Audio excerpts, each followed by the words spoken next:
Today we're going to show the 2018 winners of our Directors Guild Short Film Award.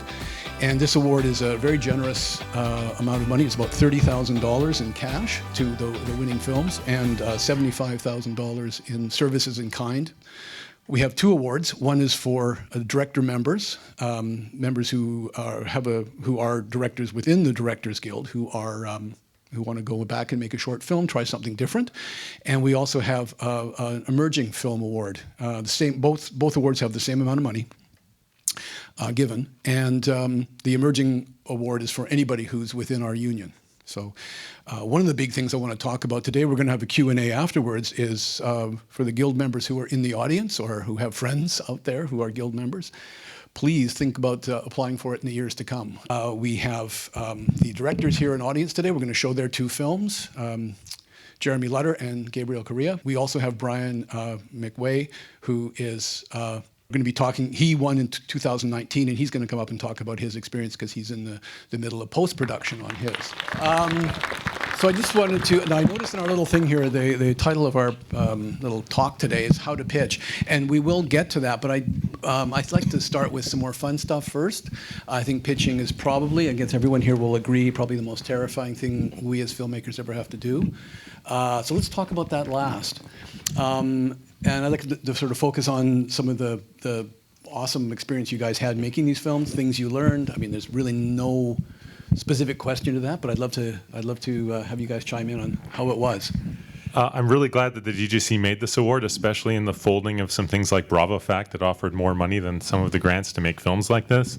Came at a very perfect time because I've used BravoFact to make quite a few things before, and Ryan and I were actually developing this idea about addiction, and we were very happy when this award materialized and we got to shoot this short. We were, because it was a thing that was hard about pitching. When we were trying to pitch this idea, no one really believed. When I was like, it's like a hairy-faced dude, except he like attacks people, and like nobody saw. But now that we've made this short, the response to this idea is a lot better.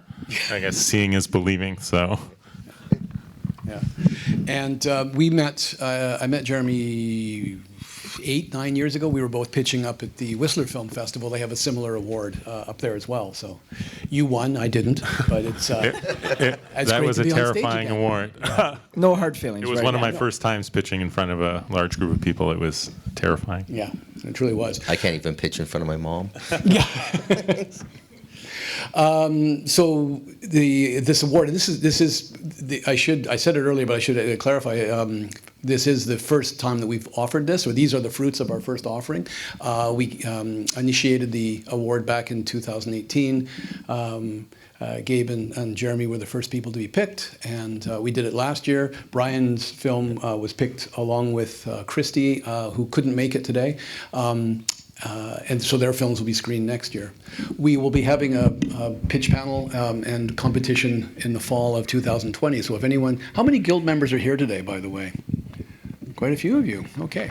So yeah, consider dusting off that script you've been meaning to pitch and come out next fall.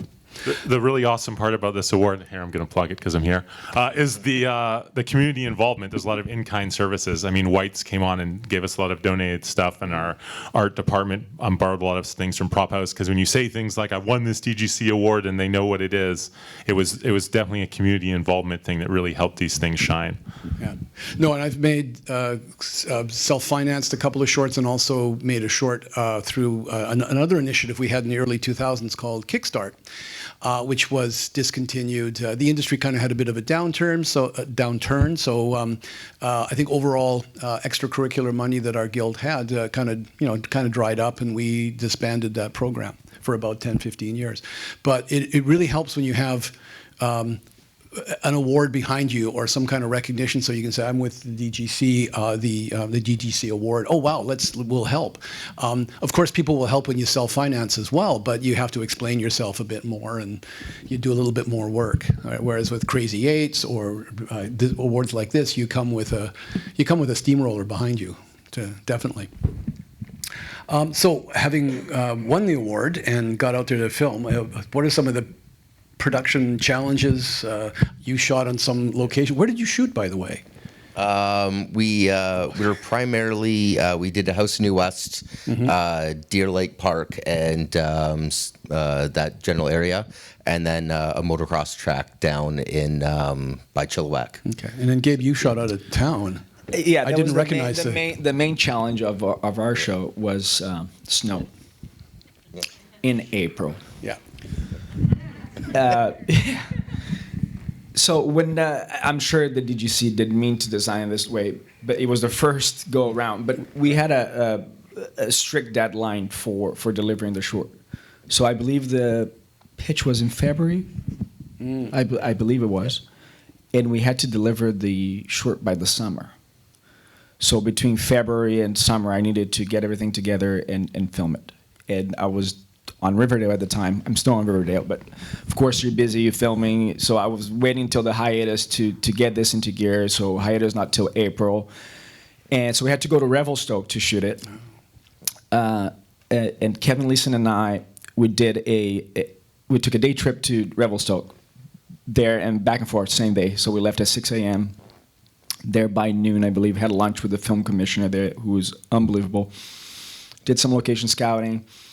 They had a good amount of snow, but you can see that it was going away. And then 2 weeks later, I think, when we showed up, there was barely any snow. So wherever we saw snow, point the camera over there. Guess what? This is where we're shooting, and this is the snow. But you know, I think it's good. It really worked. It really worked. Yeah. But I wondered, because anytime you hear a show that needs snow, whether it's Die Hard 2 or Fargo, the first thing they say is it didn't snow that year. And it didn't snow. We had to chase the snow. We were looking at weather reports and driving all around, Minnesota trying to find snow. It was quite scary. I thought I was gonna, and plus, you convincing all your friends, but hey, come with me for free to Revelstoke. It's going to be great. Yeah. There's no snow. Don't worry, guys. You just feel bad. You want people to come out, and you don't want to disappoint, and you want them to, you want to get them to get excited, and you want to go there and honor their time and their creativity and do a good movie. There are maybe 2 or 3 shots that we had to use effects. It was the church, the outside of the church. It literally had no snow. The white shot outside the diner with the truck pulling away. I think it might be the only 2. Those are so. The main part of the movie, the little town, and everything. That's Revelstoke. The kid shooting at the deer target and whatnot. That's all at Revelstoke. There was the backyard of this house that had so much snow, and looking to the backcountry was so beautiful. That's where we shot that. But then the church and the diner were in MCWHA, which are just outside. Maybe I hope I'm pronouncing it right. It's just outside of Revelstoke. So within that half-hour drive coming back towards Vancouver, the snow had disappeared. It was just brown. So we had to fix that. I think it was April 15th or the 20th when we shot. It was really late into the season. So that was really scary. I think that was the scariest part of shooting that movie was the dread of no snow and finding a good location and being really nimble in Revelstoke. We stayed at the Pioneer Motel. It was very luxurious. No bed bugs. No, not at all. It wasn't scary at all. And we had like 2 Suburbans stacked to the brim with gear and like very, very little weird support, very just collaborative and a project of passion. So I have a few of my crew members here, and I'm really grateful to have had them. So yeah, they were able to support me and get all of that in a day and a half. So. Wow. And travel back. So there you have it. Jeremy, how many days did you shoot? Because you had a big night sequence out on a deck. I imagine that was night for night. Oh my God, Rainer, how many days did we shoot? 3? 2.5? Yeah, 3. I had the exact opposite location experience that you were describing as you were saying it. I was like, oh wow, I shot in like a mansion in the West End, and I was showing people photos of it on the thing. I was like, hey, I'm shooting a movie. We're shooting it here. And then people were like, oh man, look at these photos. Yeah, it was a hard location to get because, waterfront property in Vancouver, not the cheapest thing to come by, but yeah. We shot over 3 days. There was nights. It was hard because the film was all Chad. Chad plays both characters in it, and we had to shoot one scene and then come back to it and shoot his coverage the other way and like plan it all out. It was weird directing his performance both ways because we had to like run through the scene with one character and then run through the scene with the other character and then figure out where the characters touch and like where we needed a body double and all that sort of stuff. But it was up to Chad to like keep his performance consistent. But it was weird as far as that was concerned. Who was his character off camera? Like who was giving him his lines and giving performance for him to read off of? Oh, it was our stunt double and stunt coordinator and body double, Jonathan. Oh, okay. Yeah. Cool. Very cool. I just gotta say, my first time directing, I had the opposite problem with snow. We were planning. We started with exteriors, and we planned for rain. And I had on if it's going to be raining, okay, we're going to use an umbrella. We'll have this. Did not plan for a massive blizzard to come in. Yeah, and have to deal with my first right? day. Yeah. Wow. Yeah, you if you attend Crazy Eights, every March when we watch the films, they all have snow in the background because they have this 1 week window to shoot. And if it snowed, everybody has snow in their movie. It's pretty funny. It's a creative choice, of course. Yeah, of course. It costs millions, thousands of dollars to get that kind of production value. Yeah. I shot a short once where over a 4-day period, and it was supposed to be this relationship that lasted it could have been a year or several years, but each sequence was a different time period in their relationship. And we had a slate gray sky, we had sun, we had a bit of snow. It was perfect. It just completely lucked out. We were watching the weather and hoping that we would play it right, and we could go inside if the weather really changed on us. But as it turns out, after 4 days, we got all the. It didn't really matter what the weather was, as long as it was consistently, as long as it wasn't consistently the same. And we were so lucky. So. I think as an indie filmmaker too, rain is your biggest fear. If you're on a big show, you can bring in a fly swatter. You have lots of options. Yeah. When you're in an indie film, you don't have any choice. Yeah, you know, you don't it's have either weather cover. you're either going to be in the rain or you're not. You probably don't have the wardrobe to change them if there's a continuity problem. You pray a lot. Yeah. You really, you pray a lot.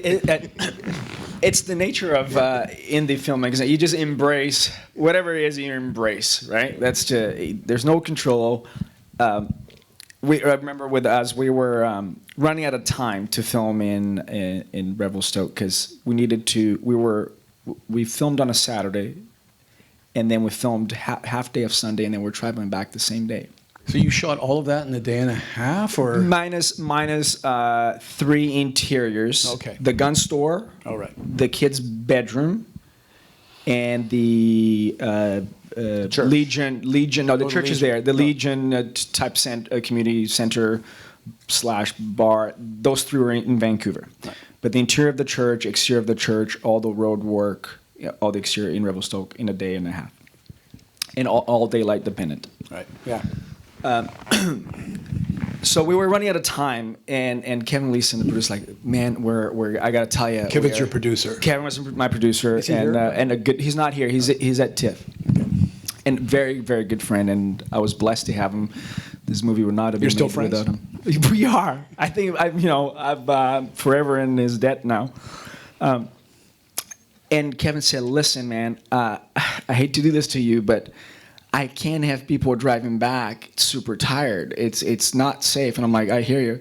So if we don't get this interior church by whatever time, we're going to have to find a church in Vancouver, and we're going to have to shoot it there, and we'll just do the exterior here. I'm like, okay, fine. Yeah, no, I hear you. Of course. No, yeah, people need to be safe, blah, blah. And then Steve Deneau, who's here. Steve, raise your hand. Come on. Let me embarrass you.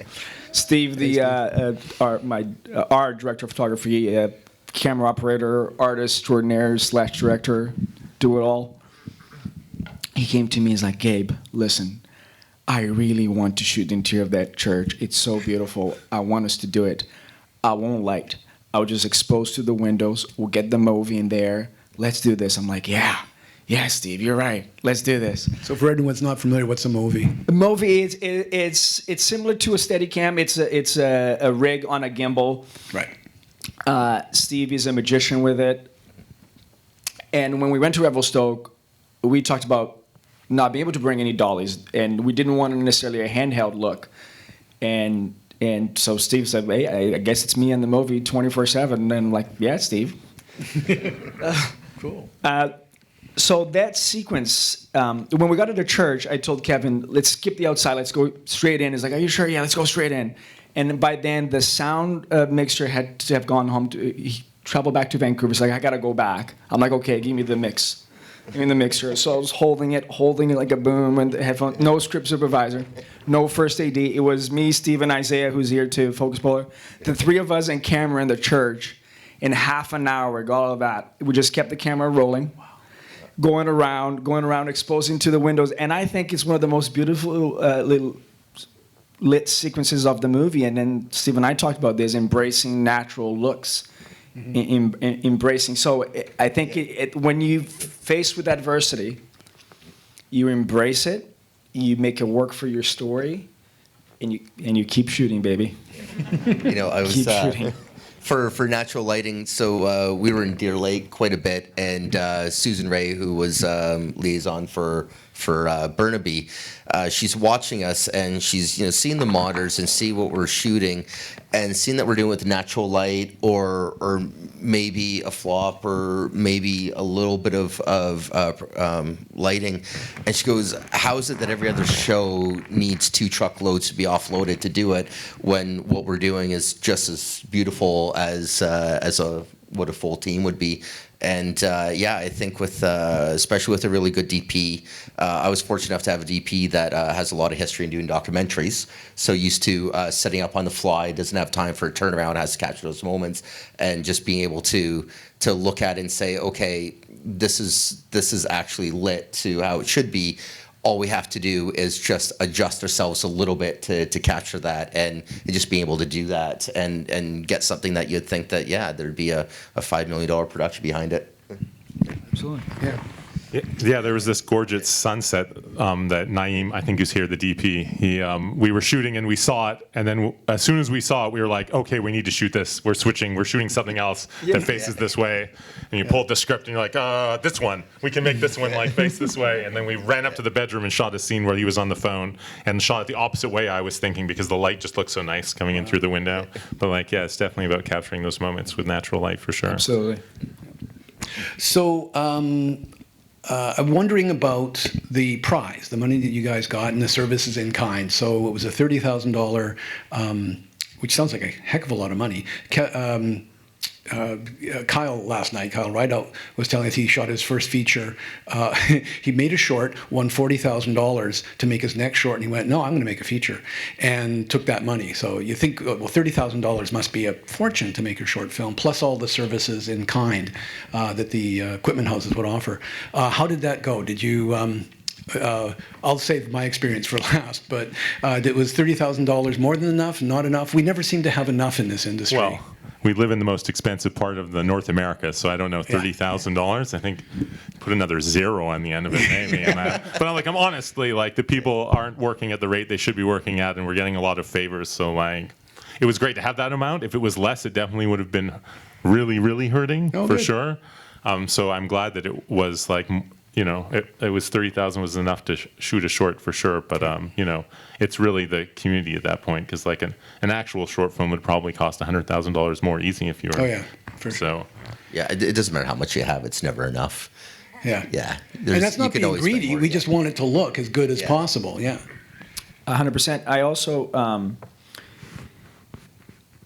It was a very different experience for me to having done a short before that had no attachment to any funding or program. It's your money, you rally the people up and you do it.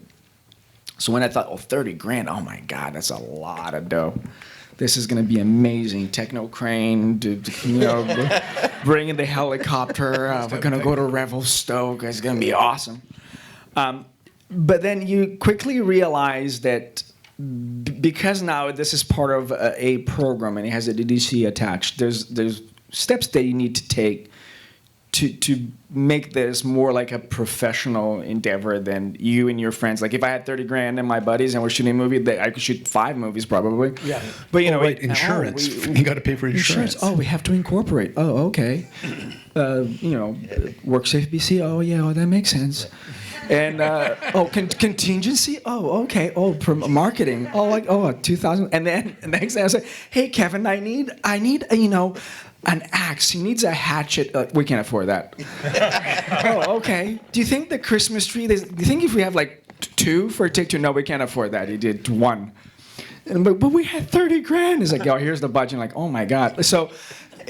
Don't get me wrong, it is a lot of money. I'm very grateful for it, and the services are amazing because we had great cameras and lenses and whatnot. But it's different than when you're doing, shooting from the hip and no rules and doing your own thing, than when you're trying to run this as a true production company, professional movie. Yeah, and I'd say to that too is, easily you could do a short for $2,000 to $3,000. And do a weekend. You can get your friends together. The house that you're going to film at is the house that your friends are at, and this. But when you start getting up to that, I'd say past that probably $15,000 mark, there's a certain expectation. You have to pay everyone something. It may be $100, $120 a day, but everyone's now getting paid. They're not working for free for the weekend. And then when you're winning, especially something like an award from the DGC, you have a certain expectation to not just put together a project with your friends. You have an expectation to create something that is going to showcase what the DGC membership can do. So you're putting yourself automatically on a higher standard. That location that may have been okay with your buddies now is not good enough, and you have to find that better location, the better camera, the better everything. All your budgets automatically just go up. And I was attending a Walter Murch seminar a couple of years ago, and he had a quote from Francis Ford Coppola, and they were working together, and he said, I used to make short film or indies, and now I'm making these huge features. He said, it's kind of like a sandwich. Like I could make a sandwich, but then when I'm staying in a hotel and I order room service, it's the same sandwich, but it costs $25. And so suddenly the whole equation changes. It becomes like room service. I thought that was a great analogy. I can still make a sandwich myself, but it's only I'm going to enjoy it. Yeah. Or maybe on YouTube. I wanted to move towards talking about pitching, because all of you have been through the process. And as I said, I met Jeremy in 2009, I think, up at VIF. And pitching is a big part of short. Well, it's a part of our industry, but. And it's a different beast than pitching for a feature film. Kyle Riedel and Zach Lipovsky, when they were talking last night, was like, it's a multi-week, six-week process of getting a pitch together so that to pitch a feature film. Lookbooks, all sorts of stuff. I was really surprised to hear that it took more than a couple of weeks to formulate your pitch. However, in the short realm, the same principles are the same, but it's much more. You've got a half hour. Oftentimes pitching at the shorts level becomes a little bit of the entertainment process. At VIF, we pitched in front of a live audience, which was absolutely terrifying. And they were paying. They all paid $20 for the privilege to come and watch us stand up there and pitch. So we had to be good. I think it's a little bit the same what we do for this award as well. Can you tell me how it felt for you guys? Pitching is a weird beast for sure. Have you gotten better at it since? I hope so, but I don't know. It certainly doesn't feel any different. I was just in Montreal, and we are actually pitching the feature version of this same project because, the funny story about that is I had applied before, and they didn't accept us. But then when I sent the short proof of concept, they were like, "Oh wow, this looks good." And then they, seeing it totally changed the thing. But like pitching there in front of a huge audience, I still got nervous because I'm used to pitching in front of audiences like this. But in Montreal, I think there were like 400 people in this auditorium, and like I prepared, and I think I did a really good job. But my leg was shaking a bit, and my solution to that was to walk around because it was less noticeable. And then people were like, "That was a good TED talk you did up there, Jeremy." And I was like, "It looked pretty good." I thought. I don't.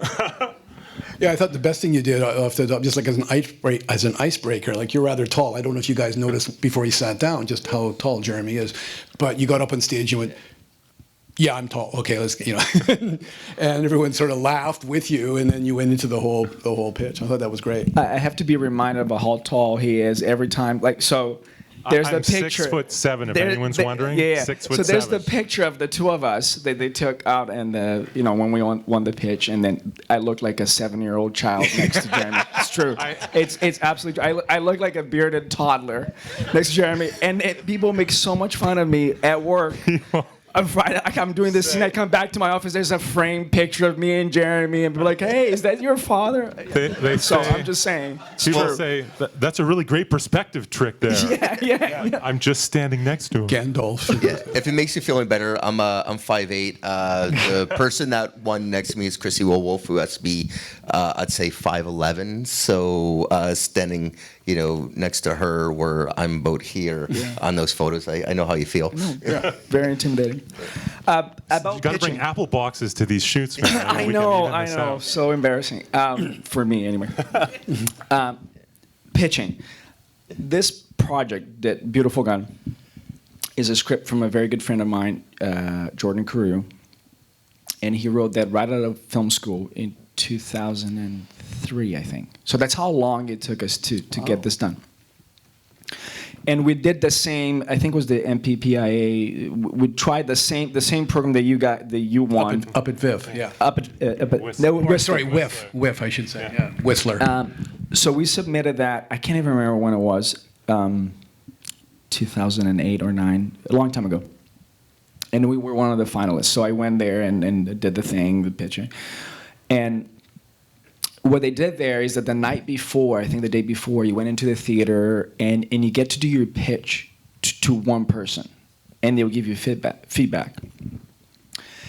And I was told that the jurors, the panel, they've read all the material, they read the script, your whole package that you do beforehand. They're familiar with the show. So I prepared this pitch where I'm talking about, like, oh, this is the style in my movie about this, and this is what it's really about, and that's the metaphor, and this. So I start doing this pitching to this woman, and she's like, oh, well, can I stop you right there? It's like, yeah. It's like, that's not, no. That you just, you need to tell us the story of the movie. I'm like, yeah, I mean, like, what the movie's about and how I'm going to shoot it. And the person's like, no, you need to talk us through the story. I'm like, well, but they read the script. I know, but what you gotta do is you go out there and tell us the story in your own words. I'm like, okay. So I went back to the hotel, vomited probably, and order some room service vodka, and then I start rewriting the pitch. $25 sandwich. Oh my God, it was awful. So anyway, I came back. I thought I did a reasonably good job. I was told I was the runner-up. I'm not sure if they were lying or not. And then cut to, I don't know, 10 years later, we got the finalists here. I pulled out the same pitch and I sort of reworked a little bit. But then I realized that that's what it was all about. It's about hearing the story in my own words, showing who I was, that kind of stuff. And that's what I think the pitch is, and that's why I think I got the funding. It was not in some, like, market yourself, like, tell them how good you are, like, oh, this one, because believe me, I'm terrible about that. But it's like, get out there, pull all stops, and just show them how passionate you are, that you're going to be the driving force behind this, because they put in the money. They want to see somebody that's going to come through in the stressful times, and it's really a driving force behind a project. So that's what I did. I showed up early. I was, like, rehearsing back and forth in the stage up there, like, okay, we're going to start. Okay, one more time. I'm ready. And essentially, I remember acting out, like, chopping the tree and pulling and running out of breath. And ultimately, I think at Brandon was like, man, that was a really good pitch. I felt it. I was like, so I think that's what it's all about. It's maybe you're selling your passion, your drive, that you're going to get this done and it's going to be great. People can see. People can see it versus convincing. And one real quick thing, just on Jeremy's pitch that I thought it was brilliant, by the way. He had the concept, he was telling about the furry face and whatnot. And it's a hard thing sometimes for people to visualize and think, is this going to be silly? Is this going to be great? Is it scary? What do you mean? And he had a brilliant, so he pulled up a slide and he had a mock-up. And the minute they went up, I was like, oh, yeah, that's great. So visual aid, when you're doing something as specific as he was, I think is also very powerful. Judicious use, not too much. But Yeah, I was going to say, yeah, visual aid is, I think, really good, especially if you have a chance with a PowerPoint, because you guys haven't obviously seen mine 'cause it's still in post, but effectively it's about a guy who wakes up, realizes he's about to be killed by a tsunami. He has a couple minutes to live, and what his final thoughts would be to come to terms with that death. And so it's not really a linear story in some ways. So when I did that pitch, as I was telling key points, I had those visuals. I had that beach. I had that. Actually, ironically, ate the guys in a cane. So I'm kind of living my movie now. Just having those visuals, because when you tell a story of what your story, and it's really important. I think when you're pitching, they want to know that you have a beginning, middle, and end. And with the DGC grant, you're pitching a script that you've already completed. If you're doing something like Crazy Eights at the beginning, you don't necessarily have a script done. You have a concept. People want to know, do you have an idea or do you have a story? But I think a lot of it comes down to is not necessarily pitching your story, because if we take Crazy Eights for example, there's 200 people pitching. Everyone has a story, and I think every single one of those stories deserves to be told. If you have a good story that is going to entertain an audience, it deserves to be developed and told. I think where the difference is why. I think you're pitching yourself. Why should you be doing it? And I've been told this by Zach. I've been told this by a lot of people. One of the things they want to know is why you're the only person that can tell that story. What is it about you that has a connection to that story, that you can tell that story in a passionate filmmaker way that no one else can do? And it's kind of a hard thing to do, because I could write a brilliant, beautiful story about a 10-year-old girl growing up in Poland during the Second World War. I've never been a 10-year-old girl. I've never been to Poland. I wasn't around during the war. So why, as a filmmaker, why am I the only person that could tell that story, when being a 40-year-old middle-aged white male, why am I able to do that? And I think there has to be a connection. Is that story about fear? Is that story about, my dad grew up in Germany during the Second World War as a 10-year-old. So I have his stories and his connections. What have I maybe gone through where I've felt that I have had no escape? Have I been in a situation where I felt there was no escape? And is that what the story is about? So having that connection, that you can pull those themes out of that and be able to communicate to the audience. And I think that's what a lot of, when you're going those pitches, I think that's what they're really looking for. And I think when I was at the Whistler Film Festival, when I got my advice, because at Whistler they come up and give you advice before pitching, the one thing I took away, which touches totally on what you're saying, is she said, you need to have your pitch embody a theme. So you need, whatever your theme is, whatever you say in your pitch, think about that theme and try and express it through the whole thing. If your thing is about loneliness, then the whole pitch is about loneliness. And I rewrote my pitch that night as well with that advice. And I was like, oh, I'm pitching loneliness on this thing and how to overcome it. And then I just rewrote the pitch and practiced it again till death about the thing. And the other thing about pitching is, before you can get on a stage like this, at some point you're going to apply with paper to someone, and they're going to need to pick you to do it. And I just wanted to share this because this is the one thing that I learned about pitching. So when you apply, you're going to send in a grant application or something, and before you get to this stage of pitching, you're going to have to get through these people to get selected.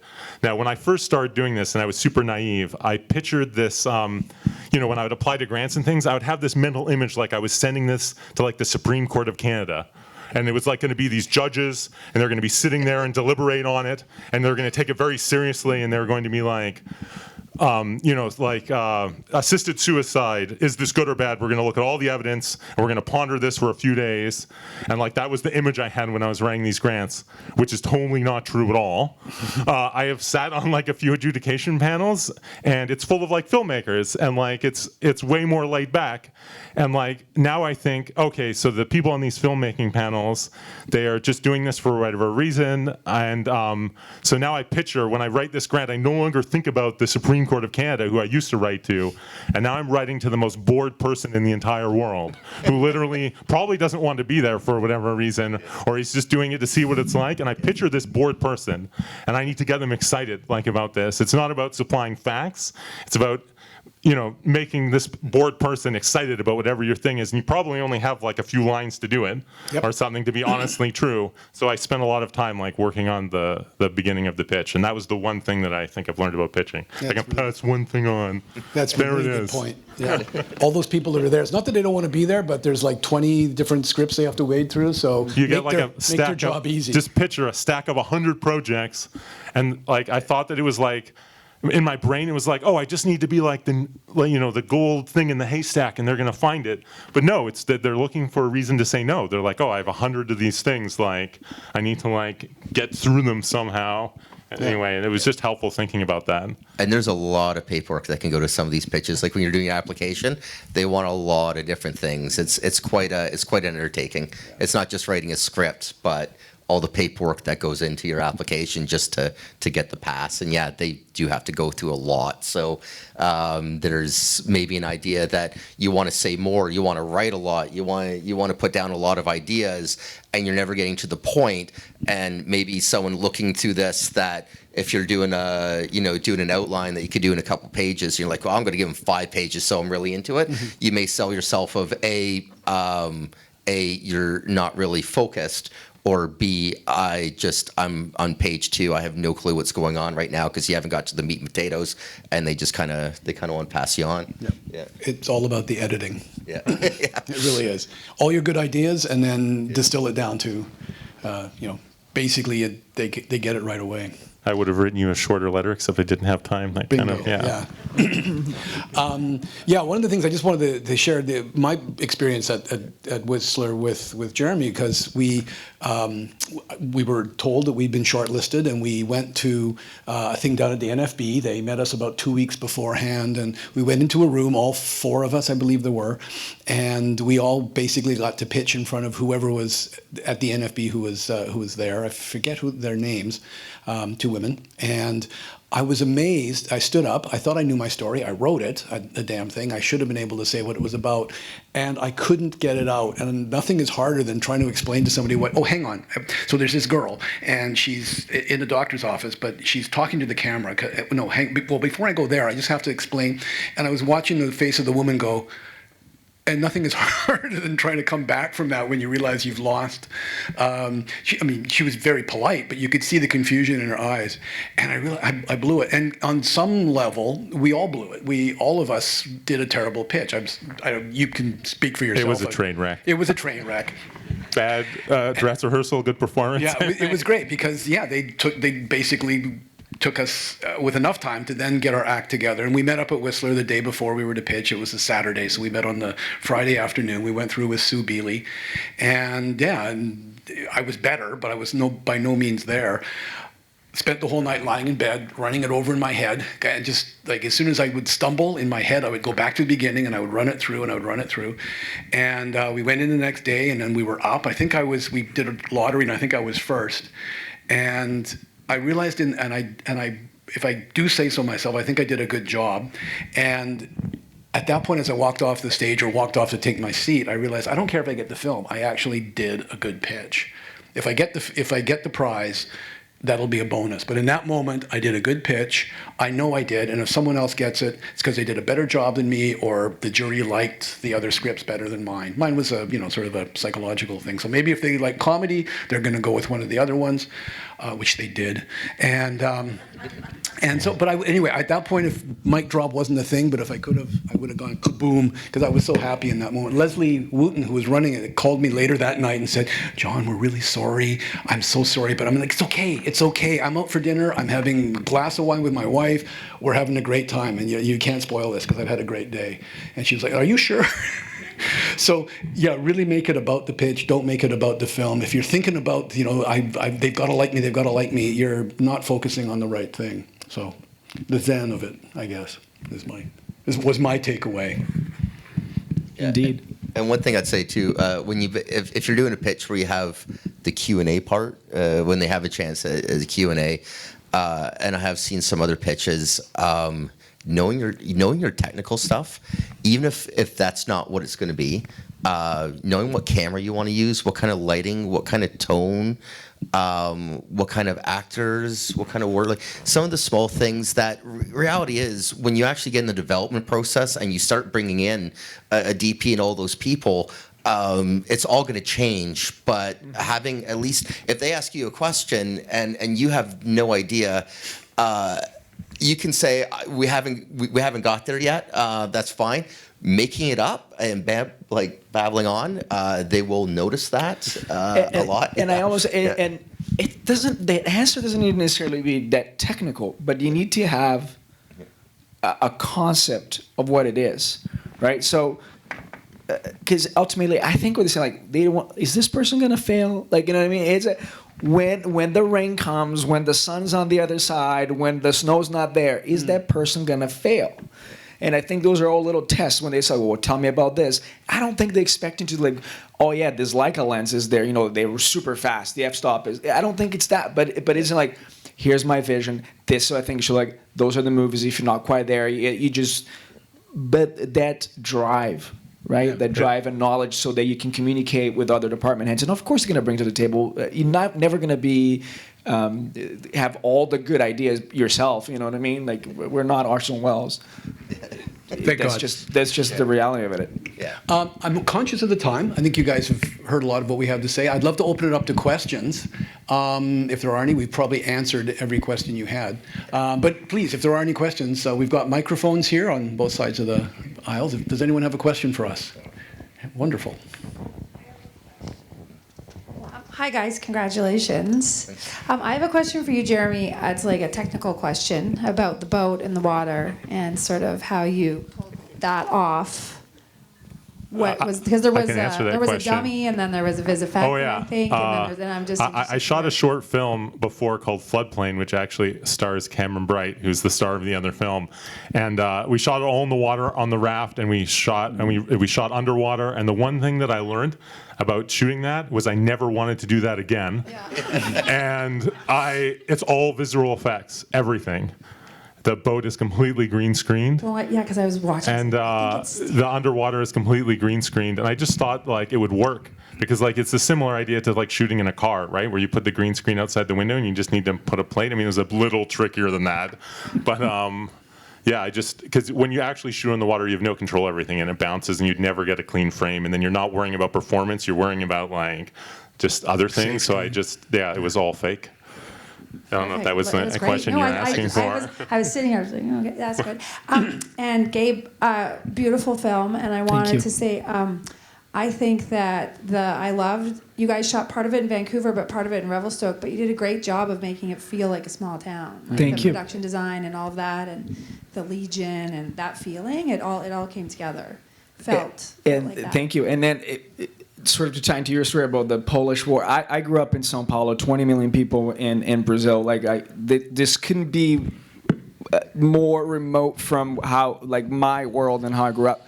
Yet I'm fascinated by it. You know, this smaller town and you know what goes down in it and the Legion and the seedier part and all of that. So, and Jordan, who wrote the script, is from Fort Nelson in northern BC, but I try to immerse myself in that because I wanted to feel authentic. So I'm glad it comes through. I'm from Winnipeg, and it felt like you know, a smaller town. It was great. And you know, it's amazing. Yet like different worlds, but yet we're all human beings. So there's a lot of it to the story that I relate to, that I right away that I said I want to make this movie, and yet complete different worlds. Any other questions? I a few hands. I could just talk, but I'll give it. Yeah. We can talk afterwards. Well, we're also recording it, so we'd love to get the audio if we could. Microphone coming? Oh, sorry. Oh, okay. You first, and then Thank you. gentleman Hi. there. Really great movies. They were great films, and kept me wanting more. I'm wondering, do you have to be a DGC member to? Yes, and I should have maybe said that off the top. Thank you for at least reminding me of that. Yes, you do have to be a guild member, but once you are a member, whether you're a production assistant or any other category, you can apply for this award. Okay. Yeah. Do all the team members have to be DGC members as well, or can the director? Not at all. Okay. It's a director and even his producer doesn't have to be. Am I correct? Correct. Yeah. Yeah. So yeah, just the director has to be a member. Okay, great. Thank you very much. And since you said producer, I will say this real quick. If you're applying for something like this that has the money and the backing and all that, don't think that that friend of yours who kind of wants to be a producer is going to pull this off. Yeah. Find should have a yourself a track record. producer, or you're going to die a horrible death. Again, I can't thank Kevin Leeson enough. If he was here, I would just Yeah. make out with him in front of you. It was just No, because crazy. What happens on a short film when there's no money is everybody wants to help. I think this is what's the amazing thing about Vancouver, British Columbia. But if work comes up or if it's in a busy time, it'll be I'm with you, I'm there 100%. Oh, I'm sorry, I can't do it. I got a job. So the producer, not the director, is the person who's working the phones as crew drops in and drops out. It does happen. In fact, producers need a line producer just to handle all those phone calls because your crew is a constantly and protecting you during the day of, right? When you're out there and you need to think of how you're going to get through this, you don't want to be thinking about, oh, the food is late or this and that. Like, you need that person there. You can't do everything, and to have somebody that can protect you and have your back, it's Yeah, invaluable. What It's a I lot was of saying fun. too before about having when you're doing that Q&A, having your technicals and stuff like that as part of not just pitching your story yourself. They will want to know who your producer is, because I've got one of my producers here, Phil. I don't know how long he spent just doing making sure all the UBC paperwork was in, kind of stuff, and worrying about and having producers that are experienced with budgets in a way that you think, oh, it's going to cost X, but there's maybe 5 things that you've never thought about that's attached to that one thing, and getting those costs down. There's a lot that, and having a really strong, successful producer to be on board right from the get-go, even if they're just name only and they say I can't do it, but they'll pass you on to someone that can. And you should lie to them. Tell them it's going to be easy. They got a lot of money. Because Kevin came to me, it's like, brother, if it was, I gotta tell you, if you're my friend, this is harder than doing a feature film. Like, yeah, I know. because it's all favors. So. Yeah, tell him it's gonna be great. One of the hardest things I found was a location. Sorry, pass the microphone on to the next person because I just had one quick thing and then we'll go to you. But one of the hardest things is getting locations for free. Location managers, God bless them, I used to be one, but we work with money because generally speaking, the public doesn't really care that much about making films. They're really there for the money. If you've got a big star, sure, maybe but in a short film, you don't have a big star. So my location managers were always the first thing they said was, well, how do I do this? What's my budget? And I'm like, your budget's $0. It's going to be pulling in contacts. And they're like, I can't do that. I need to know what my budget is. And so it was a very terrifying experience for them to knock on the door and say, hey, would you give us a place for free? So. The answer is no. And I work in locations, been doing it for 4 years now. Locations was the one thing that went completely over budget on mine. And it was the one thing I could not get a favor on because, even the house I went to, he was a producer for commercials, did not care. Yeah. Charged me like standard rate that you charge Warner Brothers or Fox. Yeah. And for ours, Revelstoke was really cheap in terms of locations fees. Getting there was obviously expensive, but it was practically free to shoot in those locations. But then when we had to find the gun shop, that was really scary. And I'm glad, again, that your producer saved money beforehand, because that was a couple weeks later. And then we exhausted every possibility and nobody was biting. And then we needed $5,000 to shoot in that gun store for all of 4 hours, maybe 3 hours. Right. And the deadline's coming, and you can't put a gun shop together. So there you have Was it. that the one in Maple Ridge? Maple Ridge, yes. Yeah, I know that one. Yeah. So you I had would say that pitching a location owner is actually more terrifying than pitching the people in front of the thing. I'm like, you have a beautiful house. Can I wreck it? Go ahead up there. You've been waiting patiently. Yeah, so first of all, great work on. It's really nice to watch short film by people who are already established in the industry. I tend to watch a lot of short films from students, so it's a whole different level. And I'd like to ask you, what kind of lessons can someone that is already established in the industry learn from going back, doing a short film, and taking this back to, however, a bigger production? I'd start and just say that the process isn't different. the process of doing a short film versus doing a TV series or a feature is exactly the same. You need to do your concept meetings. You need to meet with all the department heads. You need to go through all those steps that you would. The amount of prep and planning that goes into it is absolutely no different. And then you wonder why you're only shooting for 3 days. And you were like... In my case, what I would say from my personal experience is I had done a short before in 2008. And I'm an AD by trade. Been directing now for just less than a year professionally. When I did this short, I thought I was on the brink of maybe getting a break in the TV world. And so I was established as you know, a film professional, but not as a director. And I remember sitting with Al Harmon and Kandrian and the DGC office, and we're signing papers, we're talking about this. And I was clear to him. I said, listen, I'm not, just so you know, I want to shoot the shit out of this movie. This is not like, oh, I'm making a short. Like, I want to, this is what I want to do. This is what I want to be. So I think the mentality was different from when I did it before, from this. Even ultimately, I was lucky enough to get a break independent of the movie, but the approach to the movie, I had such drive and hunger, and I'm like, this is it, baby. Make it look good. Don't fuck around. Be prepared. Do your thing. Get the best people you can get. Don't get just that buddy. Like, go, hey, Steve, what are you doing next weekend? The biggest difference creatively is the DGC gives you money and they don't give us notes. Yeah. They're just like, here's the money. Do whatever you want. Yeah, there's cool. far less politics, for sure. Which almost makes it harder because you live and die on your own sword. If you're a director on a studio show, well, you've got a whole bunch of producers and studio heads and everyone having their own opinion. And if it comes out badly, there's a whole bunch of people to blame. But when you're doing your own project, if it turns out bad, it's your fault. And even if someone on your team didn't do a good job, it's not your fault. It's your doing. It's your doing, yeah.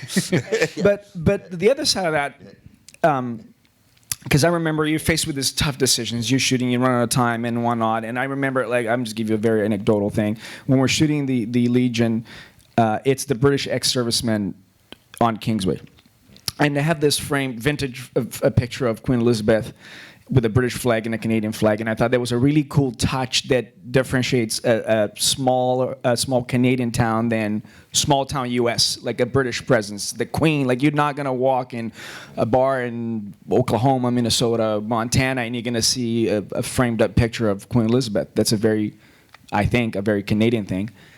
And I was like, I wanted to get in the shot, and I'm running time, and it's like, you know what? Jeez, it's not a movie about the Queen, goddammit. I'm not going to die on that sword. Yeah. This is ridiculous. So I sort of moved on from it, and it's my own story. But I applied that to TV land all the time, because yes, there's producing one up, but you know what? At 5 a.m. when you're shooting, the showrunner's sleeping in Los Angeles. It's on your own clock, and you're obsessed about a shot. It's like, you know what? That's not what this scene is about, and I'm going to get this close up here. I'm going to do this, and I'm going to make my day. And those are lessons you learn in your own projects, and then you should be able to carry them. And even if it's not your own material, realize what a scene or an episode, a feature is about. Focus on that, and then if you can get more stuff, great. If not, moving on. Yeah, make that your mantra. We've got time for one more question. All right, that was fast. Hi, thank you for those films. They were amazing. I'm curious with all three of you why you were drawn to those particular stories, because I think all three of you did not write them. Is that correct? So what drew you? What was, and then how did you explain that to other people too? Thanks. I don't know. I wrote mine. Yeah. I did not write mine. I guess I'll go first. Why not? Yeah. The writer is here in the audience. He approached me with this project. We've made a few things before. I'm an inherently broken person. So when I read these things about broken people, I'm like, oh man, this is great. Someone's slightly more broken than me.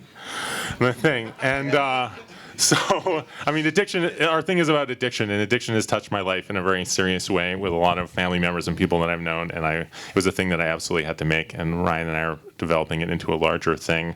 And we were actually working on the larger thing first, and then wrote a standalone thing that was the same concept to pitch, because we wanted to show people what this hairy-faced dude looked like. I was just super jazzed about broken people.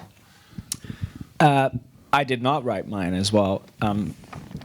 I remember when I read it for the first time, I knew immediately that I wanted to do it. And at that time, I thought Jordan wanted to do it as well. So it's kind of like, oh, that's a great script. Can I have it? And to me, I know I'm very curious. I'm always fascinated by stuff that I don't know.